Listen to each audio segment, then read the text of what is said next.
ఈరోజు మనం చేసుకుందాం అనుకున్న recipe the most simplest recipe సగ్గుబియ్యం పాయసం. దీనికి మనకు కావాల్సినవి చాలా తక్కువ సామాన్లు: సగ్గుబియ్యం, పంచదార, యాలకుల పొడి, కొంచెం పాలు. ఇది ఒక హాఫ్ కప్ సగ్గుబియ్యం, చిన్న సగ్గుబియ్యం అండి. పెద్ద సైజు అయితే ఉడకడానికి ఎక్కువ టైం పడుతుంది. మనకు త్వరగా అయిపోవాలంటే ఈ సైజు బాగుంటుంది. ఫస్ట్ సగ్గుబియ్యం వేసుకోవాలి. వాటర్, ఇది హాఫ్ కప్ సగ్గుబియ్యం అండి. దీనిలోని ఒక లోటాడు అంటే ఒక 2 గ్లాసెస్ వాటర్ దగ్గర వేసుకున్నాను. చూడండి, వాటర్ ఇలా ఉండాలి. సగ్గుబియ్యం పూర్తిగా మునిగిపోగా ఇంకా ఎక్కువే ఉండాలన్నమాట. చూసుకుంటే ఎప్పుడు అంచనా మీద చేస్తాను, ఎప్పుడు కొలుచుకోలేదు. ఇవాళ మీకోసం కొలిచి చూపిస్తున్నాను. ఇది స్టవ్ మీద పెడదాం. స్టవ్ మీద పెట్టి స్టవ్ ఆన్ చేసేద్దాం.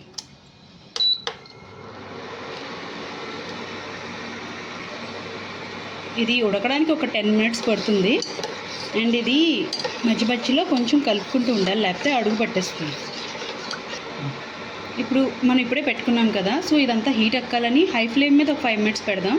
తర్వాత మీడియం టు లో ఫ్లేమ్ మీద ఒక 5 మినిట్స్ పెట్టుకోవాలి. ఇప్పుడు ఇంకొంచెం వాటర్ వేసుకుందాం.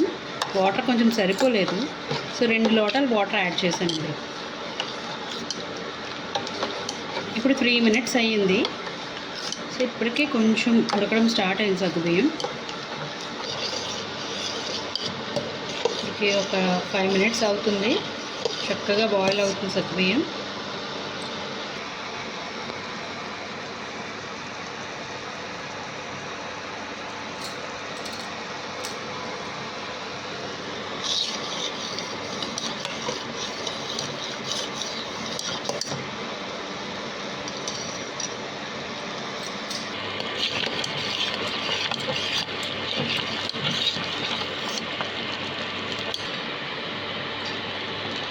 ఇప్పుడు 8 మినిట్స్ అయ్యింది.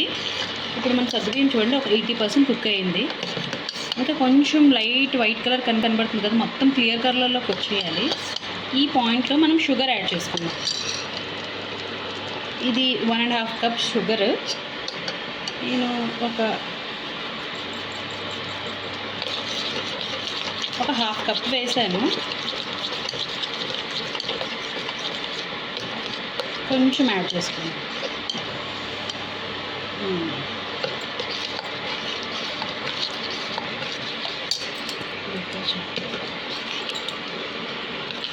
ఇందాక నేను ఈ కప్తో షుగర్ వేసాను అన్నాను కదా, అది 1.5 కప్ కాదు, 3/4 కప్ షుగర్. చూడండి, షుగర్ వేసిన తర్వాత ఇది ఆల్మోస్ట్ అంతా క్లియర్లోకి వచ్చేసింది కదా. ఇప్పుడు ఇంక ఇది మనం దింపేసుకొని కొంచెం కూల్ డౌన్ చేసుకుందాం. ఇప్పుడు ఇది దించేసి మనం వేరే గిన్నెలో పాలు బాయిల్ చేసుకుందాం. ఇప్పుడు ఇంకో గిన్నె తీసుకుంటున్నాను.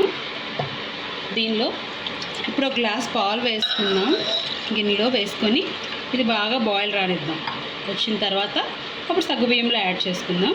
ఇది ఒక 250 ml మిల్క్ దాకా ఉంటుంది. ఒక గ్లాస్ మామూలుగా అనుకుంటే మనం యూజ్ చేసే గ్లాస్తో ఒక గ్లాస్ పాలు. అందరూ పాలు డైరెక్ట్గా సగ్గుబియ్యంలో వేసి బాయిల్ చేస్తారు, పచ్చిపాలు. కానీ నాకు ఇలాగా బాయిల్ చేసి వేసుకుంటే ఇంకా టేస్ట్ బాగుంటుంది, సపరేట్గా బాయిల్ చేసుకుంటే.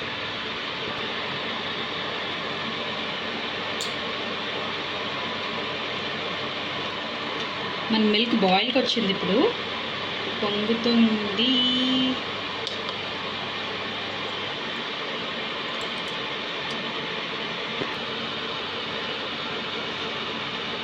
ఇప్పుడు మిల్క్ చూసారా, బాగా కిరులుతున్నాయి. ఇలా బాగా బాయిల్ అయిన తర్వాత మనం మిల్క్ దించుకుందాం.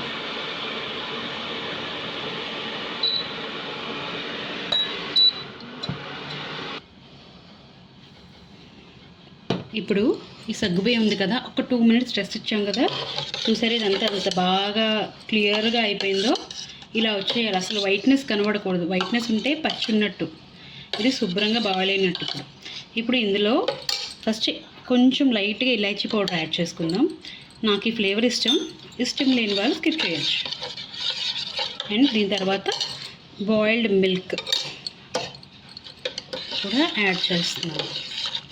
దీనికి కొలత లేదు, పాలు ఎంత వేసుకుంటే అంత బాగుంటుంది. కొంచెం తక్కువ ఉన్నా బాగానే ఉంటుంది టేస్ట్. ఫ్లేవర్ మాత్రం మిల్క్తో చేసినట్టే చాలా మంచి ఫ్లేవర్ వస్తుంది. ఓకే, అయిపోయిందండి. ఎంతో సింపుల్ అయిన మన సగ్గుబియ్యం పాయసం రెడీ. ఇప్పుడు మనం దీన్ని సర్వ్ చేసుకుందాం.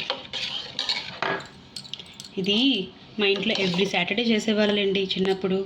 చాలా బాగా అనిపించేది తినడానికి. టిఫిన్ తినిన తర్వాత సాటర్డే టిఫిన్స్ చేసుకుంటాం కదా, దాని తర్వాత కొంచెం ఇది తీసుకుంటే హెల్త్కి కూడా చాలా మంచిది అండ్ చాలా సింపుల్గా అయిపోద్ది. చక్కగా అమ్మవారికి ఎప్పుడైనా కంగారుగా ప్రసాదాలుగా టైం చేయాలన్నా 10 minutesలో రెడీ అయిపోతుంది.